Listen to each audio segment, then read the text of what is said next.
Hello students. Last class में हमने सीखा कि किस तरीके से डिस्कवरी ऑफ प्रोटॉन हुई, डिस्कवरी ऑफ रेडियो एक्टिविटी हुई, अल्फ़ा रेज क्या होती हैं और रदरफोर्ड का जो अल्फ़ा स्कैटरिंग मॉडल था वो क्या क्या था। ठीक है, और इसी कड़ी में और हमने लास्ट क्लास में बताया था और कुछ कॉन्सेप्चुअल टर्म्स की डिस्कवरी हुई, जैसे आइसोटोप्स, आइसोबार्स। तो आइसोटोप्स का मतलब क्या था?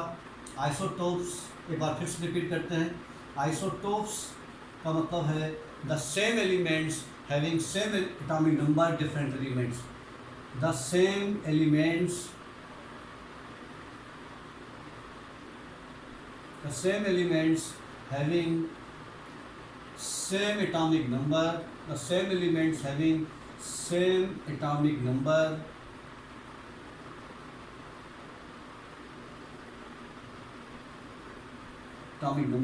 but different mass number, but different mass number.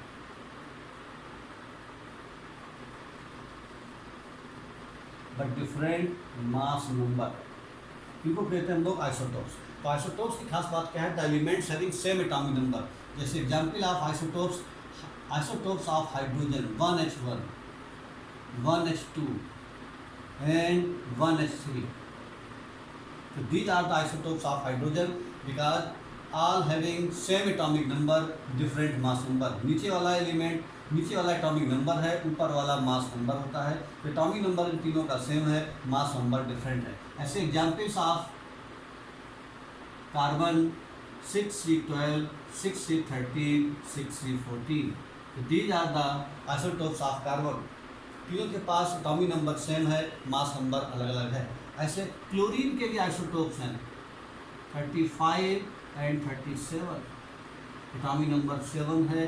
तो ऐसे दीज आर आइसोटोप्स। तो आइसोटोप्स का मतलब है the same elements having same atomic number, different mass number are called isotopes. Isotopes हमने लास्ट क्लास में डिस्कस किया था, फिर से एक बार देखिए, इनको बोलते हैं हम लोग आइसोटोप्स। उसके बाद दूसरा शब्द है isobars. What is the meaning of isobar? Isobars के अपोजिट होते हैं। आइसोबार्स का मतलब है isobars the different elements, the different elements having same mass number,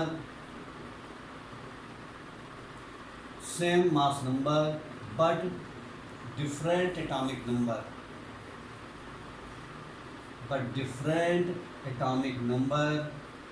are called isobars. इनको हम आइसोबार्स कहते हैं, जिनके पास एटॉमिक नंबर जो है उनका सेम हो, लेकिन mass number, sorry, atomic number जिनका डिफरेंट हो, मास नंबर सेम हो, ऐसे एलिमेंट को बोलते हैं आइसोबार्स। यानी जैसे एग्जाम्पल के लिए कैल्शियम एंड आर्गन, कैल्शियम और आर्गन दोनों का मास नंबर सेम है, यानी same mass number, having same mass number ऊपर वाले होते हैं, एंड डिफरेंट एटॉमिक नंबर इनका डिफरेंट है। आर्गन का एटॉमिक नंबर 18 और कैल्शियम का एटॉमिक नंबर 20। तो इस तरह से ऐसे स्पेसिस को बोलते हैं हम लोग आइसोबार्स। एक और स्पेसिस हैं जिनको बोलते हैं आइसोटोन्स। आइसोटोन्स का मतलब the species having same number of neutrons, the species having same number of the species having same number of neutrons are called isotones. तो आइसोटोन्स का मतलब है जिनके पास सेम नंबर ऑफ न्यूट्रॉन हो, ऐसे स्पेसिस को बोलते हैं हम लोग आइसोटोन्स। जैसे एग्जाम्पल के लिए ऑक्सीजन 8 और 16 एंड कार्बन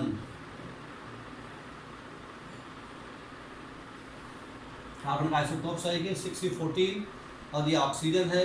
यहाँ पर सेम नंबर ऑफ न्यूट्रॉन हैं। यहाँ पर प्रोटॉन 8 हैं, और न्यूट्रॉन निकालने के लिए 16 माइनस 8, ये न्यूट्रॉन आ गए 8, और इसके न्यूट्रॉन हो जाएंगे 14 माइनस 6, 14 में 6 गया बचा 8, तो दोनों के पास सेम नंबर ऑफ न्यूट्रॉन हैं, तो ऐसे स्पेसिस को बोलते हैं हम लोग आइसोटोन्स। उसके बाद बच्चों एक स्पेसिस और भी है जिसको हम कहते हैं iso electronic species. Iso electronic species, iso electronic species क्या होता है? Iso electronic species, iso electronic species का मतलब बच्चों the species having same number of electrons are called iso electronic. नाम भी आइसो माने सेम, इलेक्ट्रॉनिक माने electron. The species having same number of electron, the species having same number of electrons, the species having same number of electrons are called isoelectronic species। isoelectronic species कहते हैं isoelectronic species। जैसे example के लिए Na+ sodium, Mg++, O-, N-, और F-, इन सब के पास same number of electron है। यानी सोडियम का एटॉमिक नंबर है 11, एटॉमिक नंबर ऑफ सोडियम 11 है। तो अगर सोडियम में से एक इलेक्ट्रॉन निकलेगा तो यहाँ पर Na+ बन जाएगा एक इलेक्ट्रॉन निकलने के बाद, और इसके पास इलेक्ट्रॉन 11 है, प्रोटॉन भी 11 है, लेकिन इसके पास अगर यहाँ पर प्रोटॉन कितने हैं? 11 इसके पास, जब इलेक्ट्रॉन नहीं निकला है, और इलेक्ट्रॉन भी 11 है, लेकिन जब एक इलेक्ट्रॉन निकल गया तो प्रोटॉन 11 ही रहेंगे लेकिन इलेक्ट्रॉन 10 बचेंगे। क्यों? क्योंकि प्रोटॉन न्यूक्लियस में रहते हैं और वो बाहर नहीं निकल सकते, इलेक्ट्रॉन बाहर रहते हैं, इसलिए इलेक्ट्रॉन बाहर निकल जाएगा और 10 इलेक्ट्रॉन बचेंगे। इसके पास भी 10 इलेक्ट्रॉन हैं, इसके पास भी 10 इलेक्ट्रॉन हैं, इसका एटॉमिक नंबर 8, 2 इलेक्ट्रॉन गेन करेगा तो इसके पास भी 10 इलेक्ट्रॉन हो जाएंगे। नाइट्रोजन एटॉमिक नंबर 7, -3 का मतलब 3 इलेक्ट्रॉन उसने गेन किया, तो 7, 3, 10। फ्लोरीन का एटॉमिक नंबर 9, 1 इलेक्ट्रॉन गेन किया, 10। तो यहाँ पर जितने भी स्पेसिस हैं सबके पास जो इलेक्ट्रॉन हैं वो कितने? 10 इलेक्ट्रॉन हैं सबके पास। इसके पास भी 10 इलेक्ट्रॉन, इसके पास भी 10, इसके पास भी 10, इसके पास भी 10, इसके पास भी 10। तो ये सारे स्पेसिस को क्या बोलते हैं हम लोग? आइसो इलेक्ट्रॉनिक स्पेसिस के नाम से जानते हैं। तो आइसोटोप्स क्या होता है? Isobars, isotones, iso electronic species, और एक सब और है जिसको बोलते हैं isodiaphers.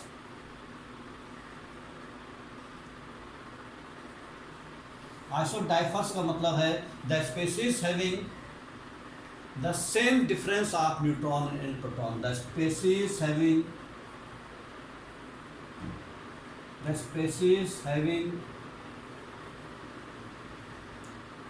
Same difference of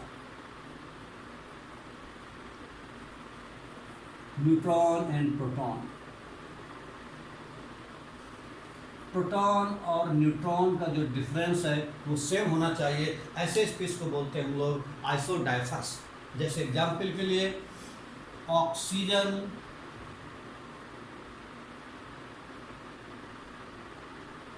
and carbon, ये स्पेसिस। यहाँ पर प्रोटॉन की वैल्यू है 8, यहाँ पर प्रोटॉन है 6, क्योंकि जितना एटॉमिक नंबर है उतने ही प्रोटॉन है, जितना एटॉमिक नंबर है उतने ही प्रोटॉन होते हैं, और मास नंबर है 16। यहाँ से जब हम न्यूट्रॉन निकालेंगे तो न्यूट्रॉन बराबर मास नंबर माइनस प्रोटॉन, तो 16 - 8, इसके पास भी न्यूट्रॉन 8 आया, और यहाँ पर न्यूट्रॉन कितना आएगा? 12 - 6, यानी न्यूट्रॉन आया 6। अब हम n-p निकालें दोनों का, तो इसका n-p करेंगे तो 8 - 8 कितना आएगा? 0, और इसका अगर हम कार्बन का न्यूट्रॉन प्रोटॉन डिफरेंस निकालेंगे तो 6 - 6 0 निकला। तो इन दोनों का सेम आ रहा है, इसलिए हम ऐसे स्पेसिस को आइसोडाइफर्स कहते हैं। दूसरा एग्जाम्पल है जैसे यूरेनियम 92 और 238, और आपका थोरियम इसका 90 और 234। यहाँ पर भी देखेंगे प्रोटॉन कितने हैं? 92। यहाँ पर भी प्रोटॉन कितने हैं? 90 हैं यहाँ पर न्यूट्रॉन निकालेंगे, दिस माइनस दिस, तो 8 में 2 गया 6, ये बचेगा आपका 146। यहाँ पर न्यूट्रॉन निकालेंगे 234 - 90 करेंगे 4 में 0 गया, बचा 4, ये आपका बचा कितना। अब दोनों का डिफरेंस निकालें, n माइनस पी की वैल्यू निकालें, तो यहाँ पर n माइनस पी की वैल्यू आएगी 6 में 2 गया 4, यानी ये आपका आ जाएगा 54। तो यहाँ पर भी निकालेंगे तो डिफरेंस सेम आएगा, 4 माइनस 0 4 और ये 54। यहाँ पर क्या देख रहे हैं कि जो न्यूट्रॉन और प्रोटॉन का जो डिफरेंस है वो तो दोनों स्पेसिस में सेम आ रहा है। ऐसे स्पेसिस को बोलते हैं हम लोग आइसोडाइफर्स। एक स्पेसिस और भी है जिसको बच्चों कहते हैं आइसोस्टर्स। आइसोस्टर्स क्या होता है?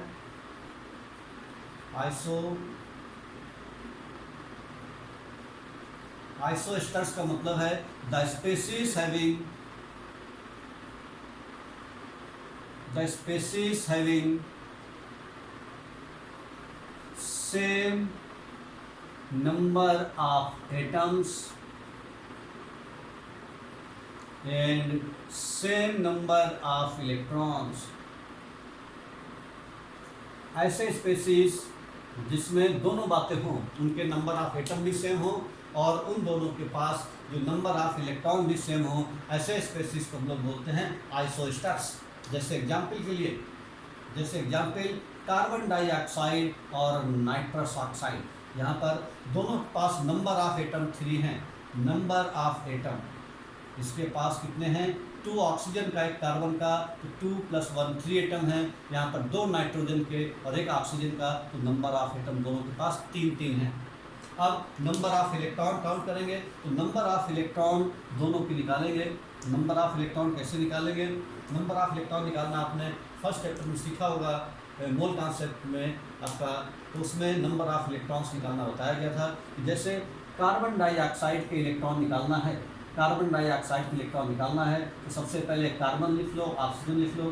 कार्बन का एटॉमिक नंबर 6 है, ऑक्सीजन एटॉमिक नंबर 6 है, तो number of electron in carbon dioxide बराबर 6। कार्बन का एटम 1 है कार्बन डाइऑक्साइड में, प्लस ऑक्सीजन का 8, क्योंकि जितना एटॉमिक नंबर है उतने प्रोटॉन उतने ही इलेक्ट्रॉन, तो हम इलेक्ट्रॉन निकालना चाह रहे हैं तो इलेक्ट्रॉन 8 ही होंगे एक ऑक्सीजन के एटम में।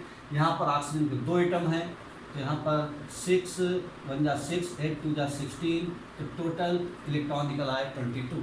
तो यहाँ पर कार्बन डाइऑक्साइड के पास 22 इलेक्ट्रॉन हैं। अब हम N2O में इलेक्ट्रॉन निकालना चाह रहे हैं, तो यहाँ पर हम लिख लेंगे N और O। इसका एटॉमिक नंबर 7, इसका एटॉमिक नंबर 8, तो यहाँ पर नंबर ऑफ इलेक्ट्रॉन्स आ जाएंगे 7, इसके 2 एटम हैं, प्लस ऑक्सीजन का एटम 1 है, तो टोटल हो जाएगा 7 2 जा 14 और 8 14 8 22। यहाँ पर क्या देख रहे हैं कि दोनों स्पेसिस में नंबर ऑफ इलेक्ट्रॉन भी सेम है और नंबर ऑफ एटम भी सेम है। तो इस प्रकार के स्पेसिस को बच्चों कहते हैं आइसोस्टर्स। तो हमने ये 4-5 कॉन्सेप्ट बताए हैं, एक isotopes, isobars, isotones, iso electronic species, isodiaphers और आइसोस्टर्स। इन सब का मतलब अच्छी तरह समझ लेना चाहिए, क्योंकि इनकी बीच बीच में जरूरत पड़ती रहेगी केमिस्ट्री पढ़ते समय। तो सब लोग कॉन्सेप्चुअल चीज़ें सीख रहे हैं।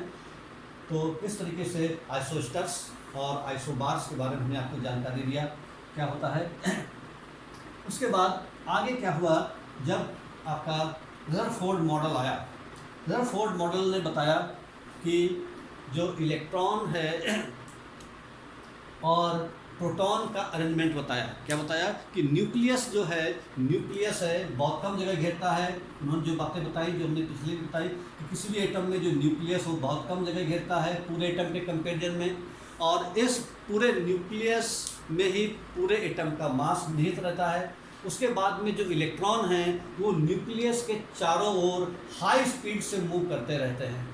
ये ठीक उसी तरह से रहता है जैसे आपका सन के चारों ओर अर्थ मूव करती रहती है। इसीलिए रदरफोर्ड के मॉडल को सोलर मॉडल भी कहा जाता है। यहाँ पर न्यूक्लियस को कंपेयर किया गया है सन से, और जो है इलेक्ट्रॉन को प्लेनेट से यानी अर्थ से कंपेयर किया गया है। लेकिन फ़र्क वहाँ पर यहाँ पर इतना है, यहाँ पर इलेक्ट्रॉन और प्रोटॉन चार्ज पार्टिकल हैं, जबकि वहाँ पर उनके ऊपर कोई चार्ज नहीं था। तो इस तरीके से इस तरह के मॉडल को हम लोग रदरफोर्ड मॉडल कहते थे। रदरफोर्ड मॉडल में जो है तब बहुत दिनों तक रदरफोर्ड का मॉडल सही माना जाता रहा, जब तक कि नई डिस्कवरी नहीं हो पाई।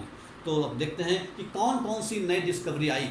रदरफोर्ड का मॉडल क्यों फेल हुआ, रदरफोर्ड मोड का मॉडल फेल होने के बाद फिर दूसरा मॉडल आया, बोर्स मॉडल आया। तो बोर्स मॉडल ने क्या कमियां थी जो उनकी कमी को दूर किया, क्यों रदरफोर्ड का मॉडल फेल हुआ, इस बात को हम आगे के लेक्चर में डिस्कस करेंगे। अभी हम ये देखते हैं कि तब तक जब तक का बोर मॉडल नहीं आया, बोर मॉडल ऐसा नहीं है कि रदरफोर्ड मॉडल के तुरंत बाद ही बोर्स मॉडल आ गया।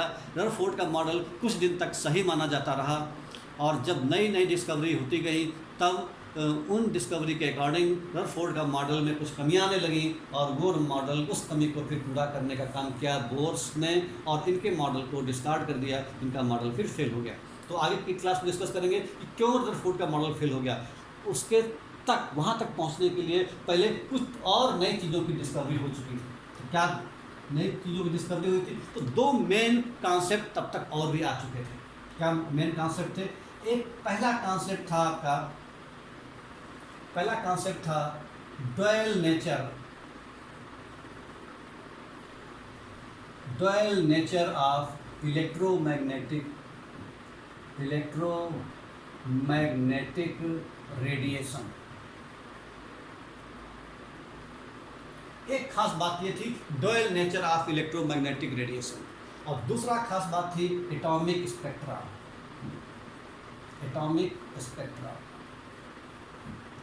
ये क्या चीज़ें हैं ये हम डिस्कस करेंगे। तो सबसे पहले हम बात करते हैं dual nature of electromagnetic radiation. Dual nature of electromagnetic radiation का मतलब ये है कि पहले जो क्लासिकल मैकेनिक्स थी जो न्यूटन ने दिया था उसके थ्रू ये बताई जा रही थी कि जो लाइट है वो पार्टिकल की तरह बिहेव करती है, लाइट पार्टिकल की तरह बिहेव करती है, यानी light behave as a particle, light behave as a particle. इस बात को बताया था न्यूटन नाम के साइंटिस्ट ने कि लाइट पार्टिकल की तरह बिहेव करती है, और इस पार्टिकल जो है पार्टिकल नेचर का जो एविडेंस था वो था रिफ्रैक्शन और रिफ्लेक्शन का फिनोमेना, रिफ्रैक्शन और रिफ्लेक्शन का फिनोमेना। दोनों फिजिक्स में शब्द हैं, रिफ्लेक्शन, इनको प्रूव करता था पार्टिकल नेचर। लेकिन इंटरफेरेंस एंड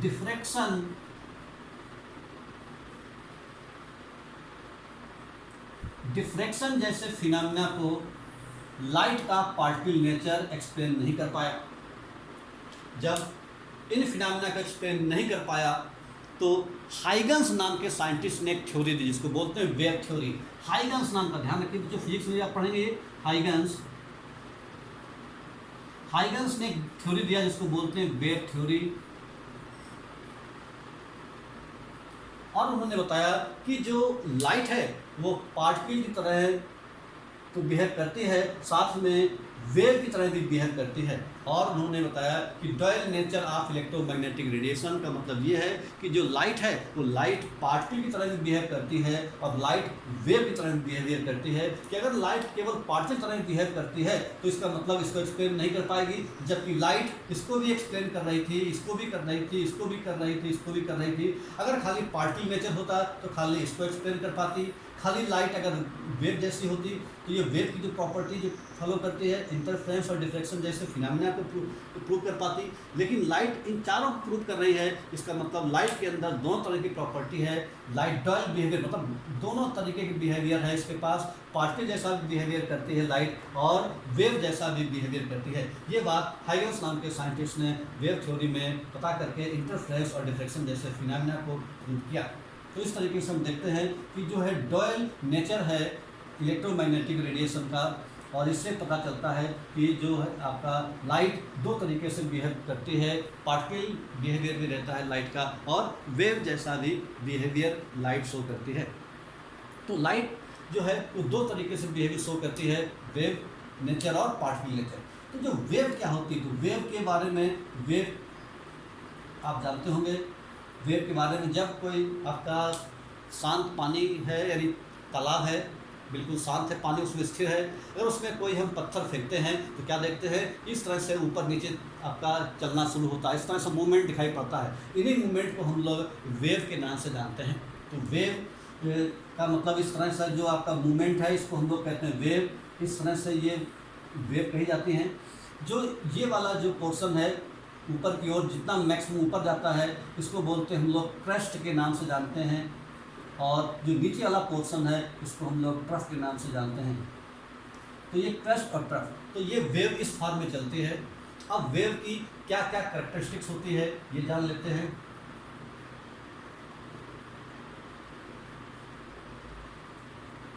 ऑफ वेव, कोई भी वेव में ये सारी बातें होती हैं। कौन कौन सी बातें? सबसे पहली बात वेव लेंथ। वेव लेंथ,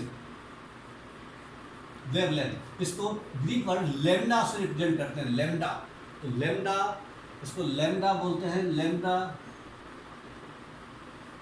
ये लैम्डा है, ये लैम्डा, लैम्डा से रिप्रेजेंट करते हैं वेव लेंथ को। तो वेव लेंथ का मतलब है दो कॉन्जिक्यूटिव क्रेस्ट उनके बीच की डिस्टेंस ये, या कॉन्जिक्यूटिव जो ट्रफ है उसके बीच की डिस्टेंस ये और ये, इनके बीच की डिस्टेंस को हम लोग क्या बोलते हैं? वेव लेंथ के नाम से जानते हैं। तो वेव लेंथ का मतलब है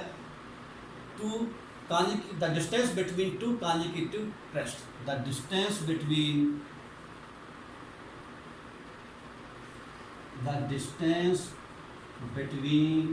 टू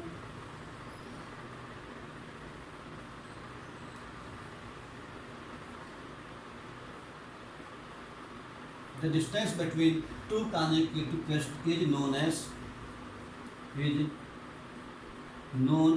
wavelength। इसी को हम लोग वेवलेंथ कहते हैं, और इसको हम लोग लेम्डा से रिप्रेजेंट करते हैं। और ये जो वेवलेंथ है इसकी यूनिट जनरली एंगस्ट्रॉम में मेजर करते हैं। इट इज मेजर्ड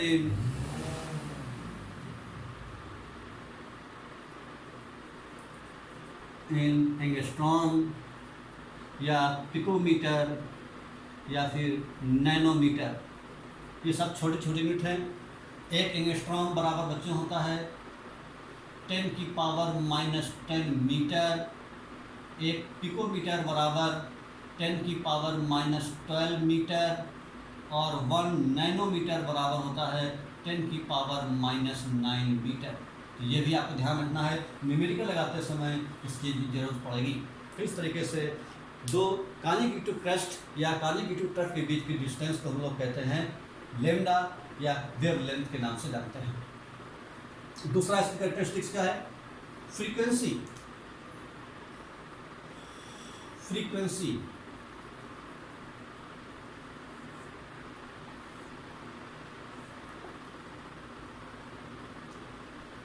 तो फ्रीक्वेंसी का मतलब है number of waves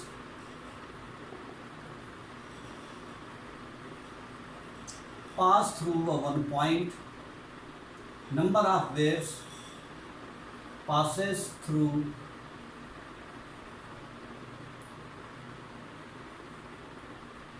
a given point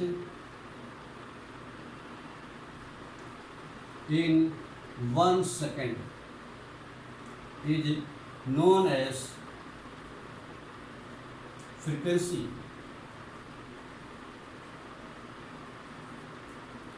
It is represented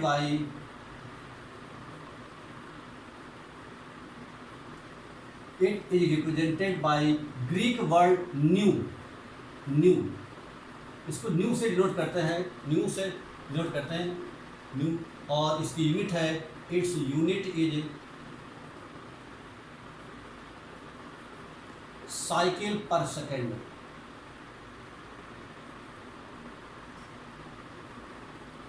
पर सेकेंड, या इसकी SI यूनिट है, SI unit of frequency is hertz. ठीक है, ये ध्यान रखना है। तो ये फ्रीक्वेंसी का मतलब है कि number of waves passes through a given point in 1 second is known as frequency. Frequency और फ्रीक्वेंसी और वेवलेंथ एक दूसरे के अपोजिट होते हैं, यानी frequency nu equals to is 1/λ, एक दूसरे के रेसिप्रोकल होते हैं। यानी अगर फ्रीक्वेंसी कम है तो वेवलेंथ ज़्यादा होगी, और फ्रीक्वेंसी ज़्यादा है तो वेवलेंथ कम होगी, दोनों एक दूसरे के रेसिप्रोकल होते हैं। तीसरा बात है इसमें, फ्रीक्वेंसी के बाद आपका वेलोसिटी,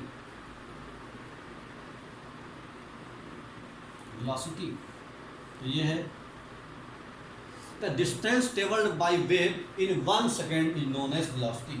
The distance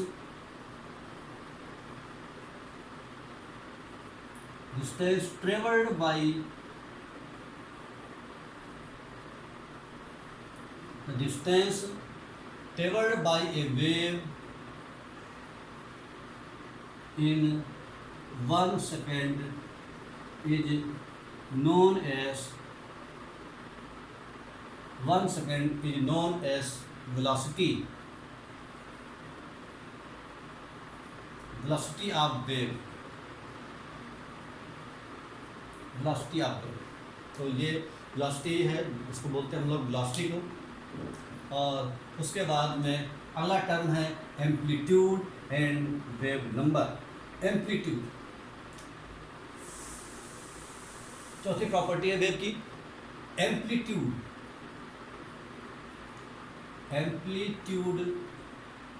इसको हम ए से रिप्रेजेंट करते हैं। एम्पलीट्यूड का मतलब जितना मैक्सिमम डिस्प्लेसमेंट होता है क्रस्ट का, ये जो मैक्सिमम डिस्प्लेसमेंट है इसी को बोलते हैं हम लोग क्रस्ट। तो यहाँ पे लिख सकते हैं द मैक्सिमम हाइट और maximum depth crest or trough is known as amplitude. The maximum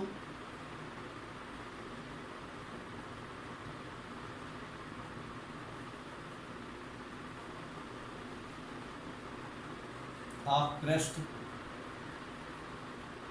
is known as amplitude। इसको एम्पलीट्यूड कहते हैं, ठीक है। और नेक्स्ट है आपका वेव नंबर। तो जो वेव नंबर किसको कहते हैं हम लोग, वेव नंबर का मतलब है, अगला पॉइंट है wave number.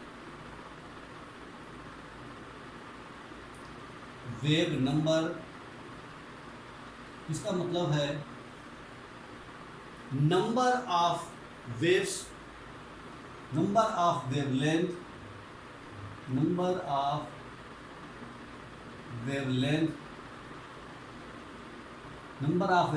Present in 1 centimetre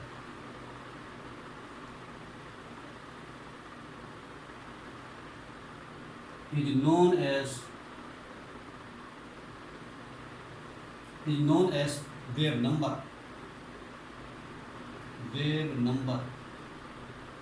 It is represented by nu bar, इसको बार कहते हैं, न्यू बार बराबर फार्मूला होता है न्यू बार बराबर 1/λ।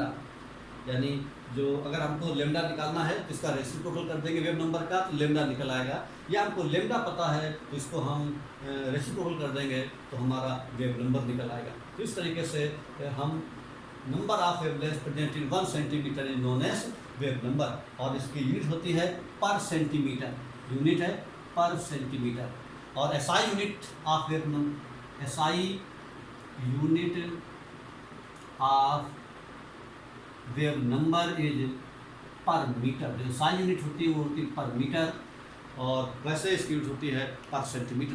तो these are the properties of wave. यानी वेव अगर कोई है तो उसके अंदर ये प्रॉपर्टी होंगी। क्या क्या प्रॉपर्टी होंगी, उसकी एक वेव लेंथ होगी, उसका एम्पलीट्यूड होगा, उसकी एक फ्रीक्वेंसी होगी, उसका एक वेव नंबर होगा, ठीक, उसकी एक वेलोसिटी होगी। तो ये सारी बातें हमारा वेव कैरेक्टर की जो है वो शो करती हैं। वेव की क्या क्या प्रॉपर्टी है, ये प्रॉपर्टी शो करती हैं।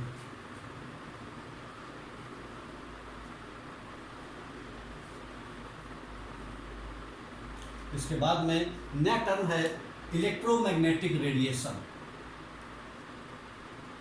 इलेक्ट्रोमैग्नेटिक रेडिएशन,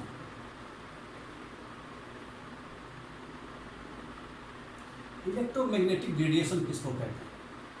तो कहते हैं कि जो इलेक्ट्रोमैग्नेटिक रेडिएशन वो है जो वेव वेव क्या करती है? Waves having electric field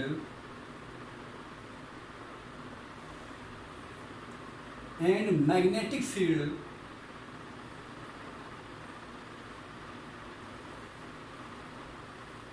associated with them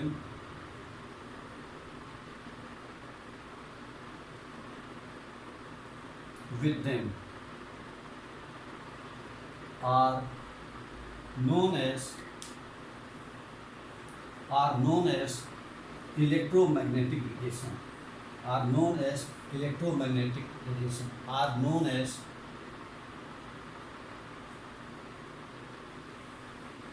electromagnetic radiation. Electromagnetic radiation. उसको हम इलेक्ट्रोमैग्नेटिक रेडिएशन कहते हैं।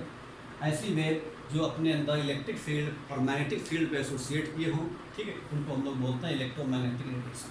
अब ये जो इलेक्ट्रोमैग्नेटिक रेडिएशन है, इनकी क्या क्या प्रॉपर्टी है, इनकी क्या क्या कैरेक्टरिस्टिक्स है, इसके बारे में हम जानेंगे। तो properties of electromagnetic radiation, electromagnetic radiation, EMR, property of electromagnetic radiation. तो क्या क्या खास बात होती है, इसकी क्या क्या प्रॉपर्टी होती है? पहली प्रॉपर्टी ये है कि जो आपका रेडिएशन है, अगर जिसमें इलेक्ट्रिक फील्ड भी हो और मैग्नेटिक फील्ड को भी एसोसिएट किए हो, और ये दोनों एक दूसरे के परपेंडिकुलर हों, और इनका डायरेक्शन वेव के प्रोपोगेशन होने के डायरेक्शन के परपेंडिकुलर हो। तो तीन बातें ध्यान रखनी है। क्या ध्यान देना है कि जो इलेक्ट्रोमैग्नेटिक रेडिएशन है, इलेक्ट्रिक फील्ड है, वो मैग्नेटिक फील्ड के परपेंडिकुलर होना चाहिए, और ये दोनों प्रोपोगेशन ऑफ लाइट के परपेंडिकुलर होना चाहिए। जैसे कि ये हमारा हाथ है, और हमारा हाथ ये शो कर रहा है, it is the direction of propagation of light, it is the direction of propagation of light, और ये मैग्नेटिक फील्ड इस तरह से परपेंडिकुलर है, और ये आपका इलेक्ट्रिक फील्ड है। तो इलेक्ट्रिक फील्ड और मैग्नेटिक फील्ड और direction of propagation of light, ये तीनों एक दूसरे के परपेंडिकुलर हैं। तो ये आपको ध्यान में रखना है कि इलेक्ट्रिक फील्ड, मैग्नेटिक फील्ड। तो पहला पॉइंट क्या बताता है कि इलेक्ट्रिक फील्ड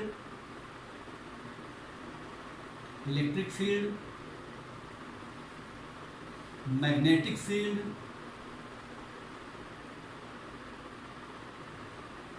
और डायरेक्शन ऑफ प्रोपोगेशन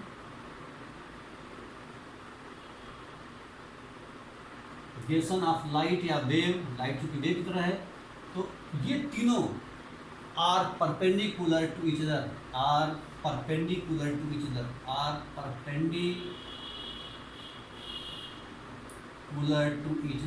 ये तीनों ही एक दूसरे के परपेंडिकुलर होते हैं। पहली खास बात यह है कि जो इलेक्ट्रिक फील्ड है वेव की, और मैग्नेटिक फील्ड है, और direction of propagation of light, ये तीनों ही एक दूसरे के परपेंडिकुलर होता है। तो पहली इलेक्ट्रोमैग्नेटिक रेडिएशन क्या होते हैं, उनकी खास बात यह है कि तीनों फील्ड एक दूसरे के परपेंडिकुलर होते हैं, पहली खास बात।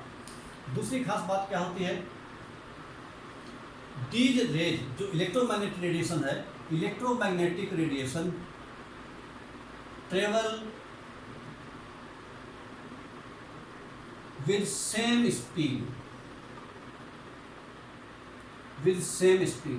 जितने भी रेडियो में इलेक्ट्रोमैग्नेटिक, आल यहाँ पर लिख सकते हैं, आल एक पॉइंट लिखते हैं, all electromagnetic radiation travel with same speed. और वो स्पीड क्या होती है, वो स्पीड होती है 3 × 10⁸ मीटर पर सेकेंड, जिसको हम लोग स्पीड ऑफ लाइट के नाम से जानते हैं। यानी इस स्पीड से जितने भी इलेक्ट्रोमैग्नेटिक रेडिएशन हैं, वो सारे इसी स्पीड से मूव करते हैं। बट तीसरा पॉइंट, बट डिफरेंट रेडिएशंस, जो डिफरेंट इलेक्ट्रोमैग्नेटिक रेडिएशंस हैं, but different radiations have different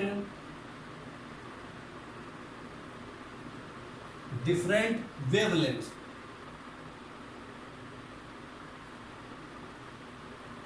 और फ्रीक्वेंसी। मतलब उनकी स्पीड सबकी बराबर होती है, लेकिन वेवलेंथ और या फ्रीक्वेंसी ये उनकी अलग अलग होती है। डिफरेंट डिफरेंट रेडिएशन है तो उनकी वेवलेंथ डिफरेंट डिफरेंट होगी, और उनकी जब वेवलेंथ डिफरेंट डिफरेंट होगी तो उनकी फ्रीक्वेंसी भी डिफरेंट डिफरेंट होगी, क्योंकि हमने एक लेसन में पढ़ा है यहाँ पर frequency is inversely proportional to wavelength. अगर वेवलेंथ अलग होगी तो फ्रीक्वेंसी भी अलग अलग होगी। और अगला जो प्रॉपर्टी है क्या कहता है, electromagnetic radiation. Electromagnetic radiation do not require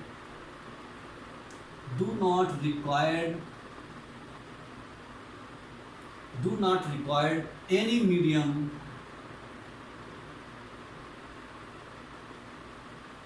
electromagnetic radiation do not require any medium for their propagation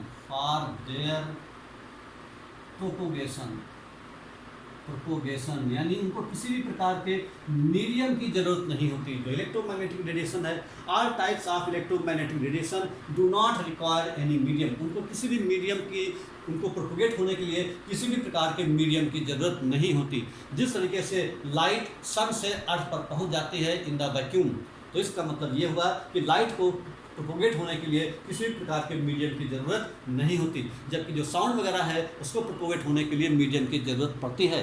तो इलेक्ट्रोमैग्नेटिक रेडिएशन ऐसे रेडिएशन होते हैं जिनको प्रोपोगेट होने के लिए किसी भी प्रकार के मीडियम की ज़रूरत नहीं होती। तो these are the properties of electromagnetic radiation. तो 3-4 खास बातें इनको ध्यान रखना है। इलेक्ट्रोमैग्नेटिक रेडिएशन क्या होता है, अगर आपसे पेपर में एग्जाम में आया कोई पूछे तो इसका मतलब है इलेक्ट्रोमैग्नेटिक रेडिएशन एक प्रकार का रेडिएशन है, एक प्रकार की वेव है जो अपने अंदर इलेक्ट्रिक फील्ड और मैग्नेटिक फील्ड दोनों को एसोसिएट किए रहती हैं। ये दोनों परपेंडिकुलर होती हैं और ये दोनों direction of propagation of wave के भी परपेंडिकुलर होती हैं। तो इसका मतलब ये हुआ कि तीनों एक दूसरे के परपेंडिकुलर होते हैं। कौन सी तीनों बातें? Electric field perpendicular to magnetic field and both are perpendicular to the direction of propagation of wave. पहली खास बात है। दूसरी खास बात यह है कि जितने भी इलेक्ट्रोमैग्नेटिक रेडिएशंस होते हैं वो सारे सेम स्पीड से प्रोपोगेट करते हैं, सेम स्पीड से ट्रेवल करते हैं। और वो स्पीड कितनी होती है? 3 × 10⁸ मीटर पर सेकेंड। और ये स्पीड होती है लाइट की। तो हम कह सकते हैं कि जितने भी इलेक्ट्रोमैग्नेटिक रेडिएशन होते हैं वो लाइट की स्पीड से ट्रेवल करते हैं। नेक्स्ट अगला पॉइंट है कि जो इलेक्ट्रोमैग्नेटिक रेडिएशंस होते हैं उनकी स्पीड तो सेम है लेकिन उनका वेवलेंथ अलग अलग है, यानी डिफरेंट टाइप का जो रेडिएशन है उनकी डिफरेंट टाइप की वेवलेंथ होंगी। और अगला पॉइंट है electromagnetic radiation do not require any medium for their propagation. जो इलेक्ट्रोमैग्नेटिक रेडिएशन है उसको प्रोपोगेट होने के लिए किसी भी प्रकार के मीडियम की ज़रूरत नहीं होती। ठीक है, तो ये सारी जो बातें हमने सीखी। इलेक्ट्रोमैग्नेटिक रेडिएशन क्या होता है, तो इलेक्ट्रोमैग्नेटिक रेडिएशन के टर्म में हमको ये बातें आपको ध्यान में रखनी है। उसके बाद में अगला है कि electromagnetic spectrum. Electromagnetic spectrum, electromagnetic spectrum किसको कहते हैं? ठीक है, तो इलेक्ट्रोमैग्नेटिक स्पेक्ट्रम का मतलब क्या है? इलेक्ट्रोमैग्नेटिक स्पेक्ट्रम का मतलब ये है कि अभी आपने सीखा एक पॉइंट में कि जितने भी आपके इलेक्ट्रोमैग्नेटिक रेडिएशन हैं, डिफरेंट टाइप के इलेक्ट्रोमैग्नेटिक रेडिएशन का डिफरेंट टाइप की वेवलेंथ होगी। तो अगर इनको हम वेवलेंथ के इंक्रीजिंग ऑर्डर में रख दें तो इस तरीके का जो अरेंजमेंट होता है उसी को बोलते हैं हम लोग इलेक्ट्रोमैग्नेटिक स्पेक्ट्रम। तो यहाँ इलेक्ट्रोमैग्नेटिक स्पेक्ट्रम का क्या मतलब है? इलेक्ट्रोमैग्नेटिक स्पेक्ट्रम, जो इलेक्ट्रोमैग्नेटिक स्पेक्ट्रम है इसका मतलब है the arrangement of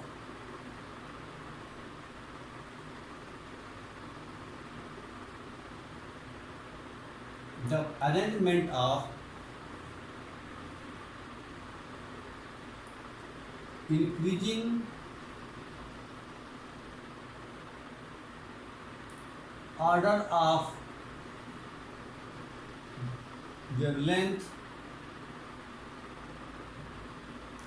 the arrangement of increasing order of wavelength यानी lambda, the arrangement of increasing order of wavelength of different electromagnetic radiation, magnetic radiation is known as electromagnetic spectrum. Electromagnetic spectrum, इसी को हम लोग electromagnetic spectrum कहते हैं। क्या कहता है इलेक्ट्रोमैग्नेटिक स्पेक्ट्रम? इलेक्ट्रोमैग्नेटिक स्पेक्ट्रम का मतलब ये है कि जब हम जो डिफरेंट टाइप के इलेक्ट्रोमैग्नेटिक रेडिएशन हैं उनको हम एक इंक्रीजिंग आर्डर की वेवलेंथ में रखते हैं, उससे जो हमको स्पेक्ट्रम मिलता है उसको हम कहते हैं इलेक्ट्रोमैग्नेटिक स्पेक्ट्रम। जैसे कि जो कॉस्मिक रेज हैं, कॉस्मिक रेज इनकी लेमडा की वैल्यू सबसे कम होती है, ठीक है। ये लेमडा का order of wavelength,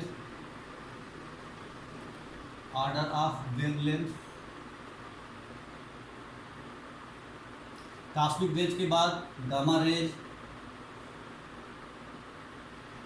gamma rays से ज़्यादा वेवलेंथ होती है एक्स रेज की,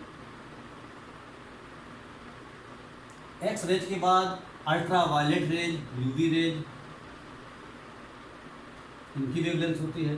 यूवी रेंज के बाद फिर आता है विजिबल रीजन, ये ध्यान रखिएगा, विजिबल रीजन, इसकी वेवलेंथ होती है। विजिबल रीजन के बाद जो अगला है उसको बोलते हैं हम लोग इंफ्रारेड। इंफ्रारेड वेवलेंथ जो है इलेक्ट्रोमैग्नेटाइजेशन उसका वेवलेंथ होता है।